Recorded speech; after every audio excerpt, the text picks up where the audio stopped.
The Hidden Secret to Fixing Back Pain, Part 8. Hey everybody, this is Mike Erlob with another episode of Power Your Life. And I got to tell you, today this is a really special episode because I am super stoked to be here with you today. Today I'm going to be showing you one of the best ways to fix your back pain. We've been talking all about the psoas, been leading up the last 7 parts. And today we're going to cap it off where I'm actually going to show you and take you step by step through one of the best movements that you can do to normalize your psoas and alleviate your back pain fast. But before we get to that, I wanted to take a little bit of time and I wanted to share a recent experience that my family had. You see, recently my daughter, she was dog sitting for a friend of ours, and the dog's name, it was a 1-year-old French bulldog named Dolly. And you know, I got to tell you, Dolly is so full of energy. We've got 2 other dogs at home. We've got Sadie, she's a 9-year-old Maltese poodle mix, and we got Boo, and we think he's about 11 years old, maybe 11, 12, Pekingese poodle mix. So anyway, Dolly comes into the house, and she's 1 year old, and she's so full of energy, and she's just, all over the place and wanting to check everything out. And it was so much fun, just watching her. She still has quite a bit of puppy in her. And, she's checking things out, and she's going around the house, and she's trying to play with our dogs and playing with my daughter. And Dolly was just such a loving dog. She just had so much love to give everyone around her, even if Sadie and Boo didn't always appreciate it. And it really got me thinking. I sat back and I watched.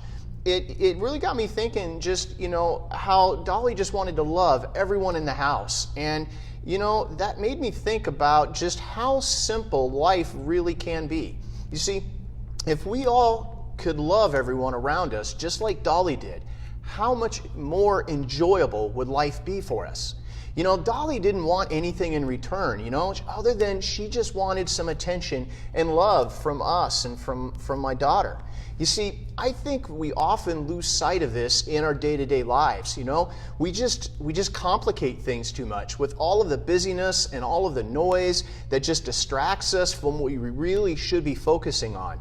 If we can keep things simple just by cutting out all the unnecessary distractions, making time for others, and just doing things out of love for those in our lives, that can lead to a life with less stress and so much more happiness.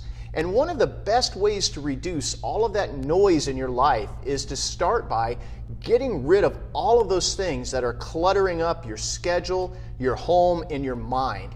You see, if you really want to live a life that leads to joy, love, and peace, you have to figure out what matters and what doesn't. Then you eliminate all those things that really don't matter so you can just focus on the items that really do. This will help you to simplify and create space and margin in your life. Helps you to be able to focus on loving those around you. So with that being said, let's get down to business. Let's talk about one of the simplest ways to shut down your overactive psoas. Okay? And this movement is one that it's called the dragon. And it's, we just got done talking about love, joy, and peace, and now we're going to talk about the dragon. It's actually a yoga pose, and it is extremely effective in shutting down the psoas so that muscle can lengthen and normalize. So what we're going to do here is I'm going to step over and I'm going to show you the dragon pose and show you how that can actually work, okay? So what we're going to do is we're just going to move, if I can keep from tripping up the cords, we're just going to move right over here. Now, the dragon is an effective movement or stretch that you can do at home very easily. And it's going to really lengthen and stretch out and normalize that overactive psoas. Remember, that's coming off of the lumbar spine, and it comes through the stomach and then actually attaches through the hips into your femur or your thigh bone. So when it gets really overactive from us sitting too much and we get into this position, it makes it hard for us to get upright. And when we do get upright, if that psoas is really tight, it really increases the curvature of the spine and really jams up all of the joints back here. So the next thing that happens is it starts to then tighten your hip muscles. You start losing hip mobility. And then because it becomes overactive, and remember we talked about reciprocal inhibition, it will actually shut down the activity of the gluteal muscles. You know, you will start to have trouble actually using your glute muscles. And that's what we call the disappearing butt syndrome. We also call that gluteal atrophy. So this helps prevent that from happening as well. So now, if you are comfortable getting up and down off of the floor, I'm going to show you how to do that first. If you are not comfortable getting up and down off of the floor, then don't do that. I'm going to show you a modification after I get done with the first part of it. This modification is for people who are not comfortable getting up and down off of the floor. So all you're going to do, and I have a nice little yoga mat. We're out here in our gym area. Which is another reason why I'm super stoked, because usually I'm coming at you live from inside one of the rooms because there's better acoustics and better lighting. But, you know, I just need more room to really share this with you guys and show you what you should be doing. So, and you don't have to have a yoga mat at home, but all you're going to do is you're going to start off, and I'm going to move these yoga blocks, and hopefully we don't mess these cords up too bad.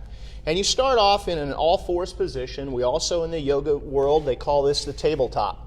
And then what you're going to do is you're going to take one of your legs, and I'm going to start with my right leg.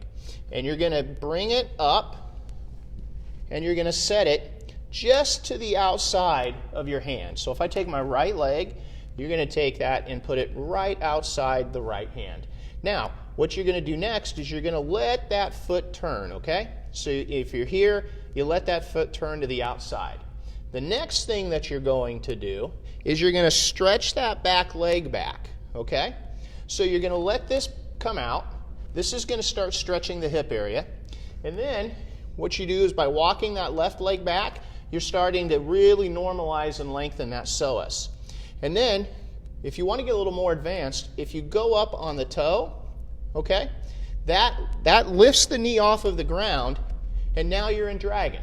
So, I'm on my hands and knees, and I just lack the flexibility to really get down.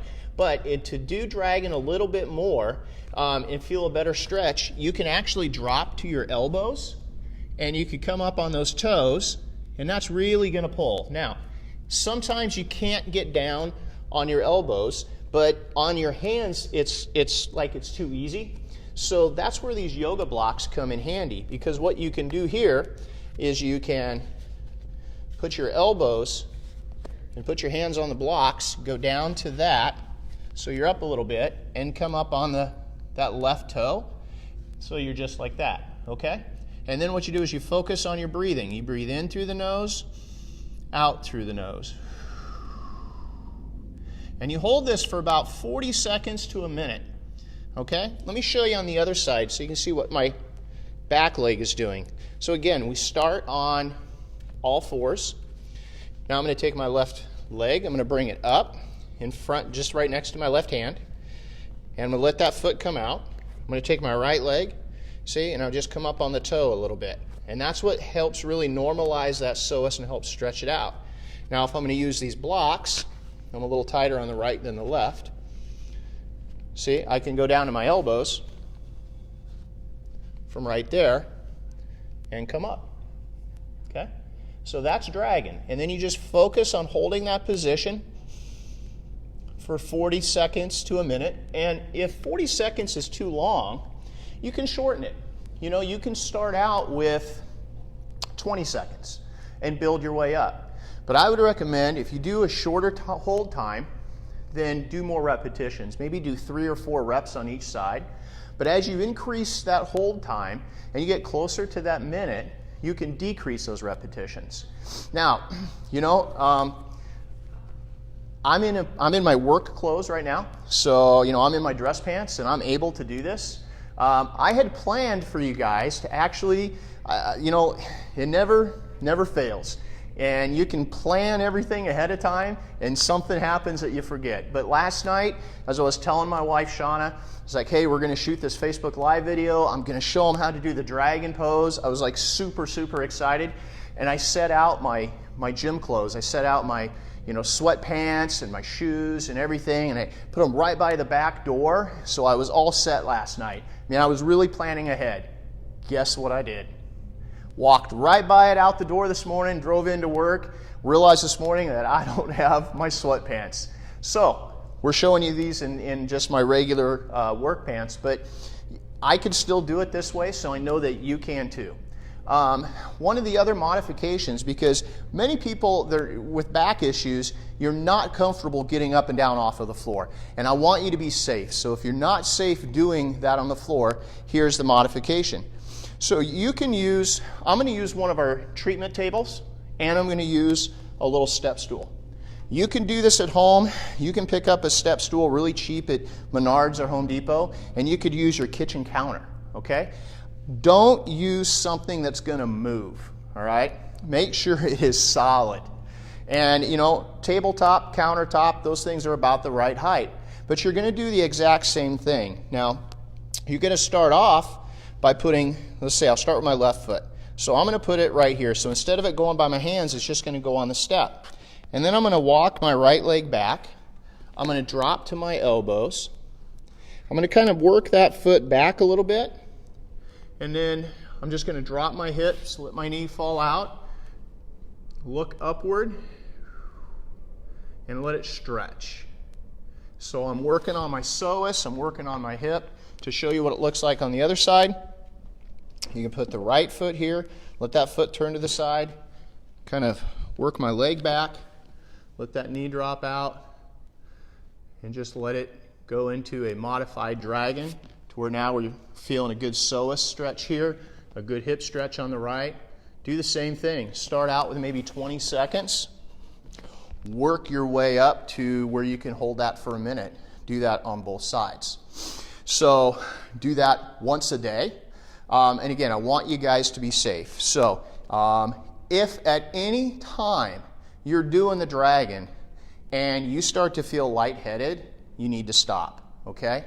If it increases your back pain, your primary back pain, by more than 2 points, you need to stop, okay? It's going to be uncomfortable. You're stretching muscles that haven't been stretched in quite some time. You're trying to normalize these imbalances, but that 2-point rule, we hold fast and firm in the clinic with that. So if your pain level is normally like a 5 and all of a sudden you're at an 8, you need to stop that exercise, okay? Shoot us a message, let us know what's going on so we can talk you through that or bring you into the clinic and find out truly what's going on. So that's the dragon pose. Now, you guys, I'm going to tell you, start using that and you are going to notice that your back is going to feel looser and less painful. Which, by the way, if you do want one-on-one help in fixing your back, we are currently offering a breakthrough exam for only $27. So now I want you to do this for me, okay? I want you to get your pens handy for this website, because all you have to do is go to flex-pt.com/1 then -2 /Mike little hyphen at it's AT little hyphen flex FLEX and then a /. Okay, I know that's a long website, but you go to that page and you can sign up for a breakthrough exam that we can work one-on-one with you. It's only $27. We can figure out what exactly the root cause of your condition is and get you going in the right direction. So, like always, and by the way, we will post that in the notes on the Facebook Live show, so you'll see that link to that website that you can access. So I'd like to leave you with this quote. You know, like always, I love quotes, and this one is from former President Dwight D. Eisenhower. General Eisenhower. So what he said was, "What is important is seldom urgent, and what is urgent is seldom important." I think there's just so much truth to that. I'm going to let that soak in for a while, but until next time, power your life and keep moving forward.